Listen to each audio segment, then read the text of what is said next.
Hello, everybody. Welcome to episode 3 of the Esports Report. This edition is going to be the EU LCS, which just took place yesterday, and it was Tuesday, Wednesday, Thursday, and it was their first week of play, and it was Super Week, so there were 16 games being played. And yeah, I tried to record this already once, but my phone had to ring, so here goes attempt number 2. Yippee! Um, so let's see, let's get this kicked off. Basically, quick rundown of who played and who won. Fnatic played Gambit. Fnatic won in great style. Copenhagen Wolves versus Alliance. Copenhagen Wolves won. Super Hot Crew versus Rocat. Rocat won. Alliance versus Fnatic. Fnatic won. Gambit versus Copenhagen Wolves. Gambit won. SK versus Millennium. Millennium won. So, out of day one, the big shocker was Alliance going 0-2 and Fnatic going 2-0, which after Battle of the Atlantic Fnatic's performance, no one thought them to do that well, but Reckless really stepped up, and he is a god. I will say it again, and I will always say it. Reckless will be the new Faker, for sure, hands down. I'm calling it now, right here, yeah.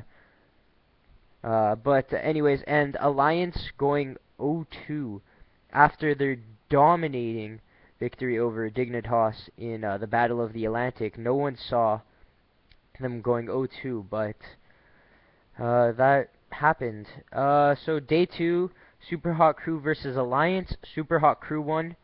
Fnatic versus SK. Fnatic won. Millennium versus Gambit Gaming. Millennium won. Copenhagen Wolves versus SK. SK won. And Rocat versus Millennium.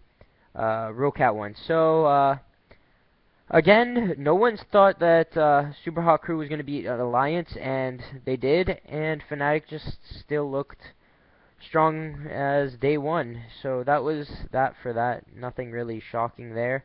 Day 3 saw SK Gaming versus Super Hot Crew, SK winning that. Millennium versus Fnatic, Fnatic winning again. Rocat versus Copenhagen Wolves, Copenhagen Wolves took that one. Gambit versus Super Hot Crew, Gambit took it, and Alliance versus Rocat, and at this point, everyone counted Alliance completely out, and they were 0-3, having a crappy day, and you know what? Guess what? They lost again. So they went 0-4, I think it was, and Fnatic went 4-0, which definitely wasn't what people predicted. People definitely predicted Fnatic to be second or third, with Gambit at top number 1 spot for sure. That's what a lot of people were calling, and a lot of people were seeing Alliance probably in that second spot due to their victory over Dignitas, but Alliance is at the very bottom of the pack. So the field breaks down after the first week. First place is Fnatic, second place is Team Rocat, third place is Gambit, fourth is SK, fifth is Copenhagen Wolves, sixth is Millennium, seventh is Super Hot Crew, and eighth is Alliance. So that was definitely not what people expected, but who knows? Can't really say too much on that other than Alliance needs to get their stuff together, or they're just going to get pooped on basically the whole time, and people can't touch Fnatic because it's Fnatic and Reckless is a god.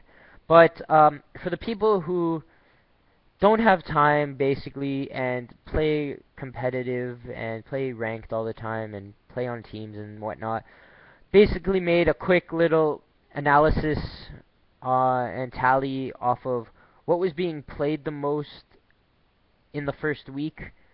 And yeah, it's what everyone probably pretty much expected. There's not too many surprises in there, but there's a little bit. But top 5 bans, Kassadin being banned 12 out of the 16 games. Clearly people are still very scared of Kassadin, and I think the one game he did get picked in, that I saw. He just demolished, like he completely destroyed. But Annie was ban number 2. You got to get rid of the best support in the game, and she is definitely shows that she is a little menace, and her stun is really, really OP, and Tibbers is strong as hell. And she was banned 10 out of the 16 games. And Elise was banned 9 out of 16 games, showing that she was clearly the strongest jungler that people were very much afraid of to let go through.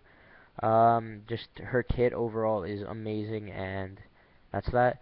In 4th, Yasuno was banned 6 times. Yeah, I don't know about this one.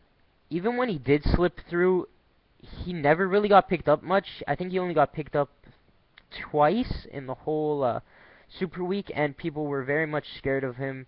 He seemed to be, in the first day, banned pretty much all the games. But I guess as the weekend went on, people weren't scared because day 3 is when they saw 2 Yasuno uh, go through and actually get picked, and it didn't seem like it did amazing like everyone I think was so scared of. But then again, who will know, because guaranteed there'll be that one person in the LCS that plays him after everyone thinks he's dead, and he'll be godly. Top 5 picks though, Shyvana was picked number 1, so that top lane or jungle Shyvana, whichever you want to run. Clearly she is very good in that dragon form, and that armor buff and magic resist buff is too strong. Lucian, number 2. Clearly Lucian was the very favorite pick for the AD carries. There was definitely a toss-up between Lucian and Jinx the whole time, with Caitlyn coming in number 3rd, pretty close. So for the support, other than Annie, since she was banned a lot, it was Thresh. A lot of people are still playing Thresh. He's still very good. His kit overall is just amazing for setting up everything. When Elise was banned, most of the time Vi got picked, because Vi, just her assault and battery is very good, and it's too good. It's just a target, go straight to him, knock him up. And number 5 was a tie between Lee and Gragas, who, I don't know. Gragas was picked a lot just for the fact that he has a lot of poke, and he has a lot of burst damage, and he has his body slam, which can just be used over and over because it has the shorter cooldown if you hit something. He's kind of played like an assassin type caster, where he can burst the target down, a squishy target, really, really quickly. But he also can play the poke game, which I don't think a lot of assassins could play very well, which is why you see them kind of slowly falling off and these casters are getting picked up. But due to the fact that Gragas is kind of half caster, half assassin, he seems to be very good in this transition period. And Lee Sin is just Lee Sin. He's always going to be around. He's always good. He sets up plays. He goes everywhere around the map, and that's that. So guys, thank you for watching. Make sure you tune in Monday when I have the whole recap of the NA LCS and all the top 5 bans and picks for the North American region. This is AJ949 The Rock or No Name signing out. Peace.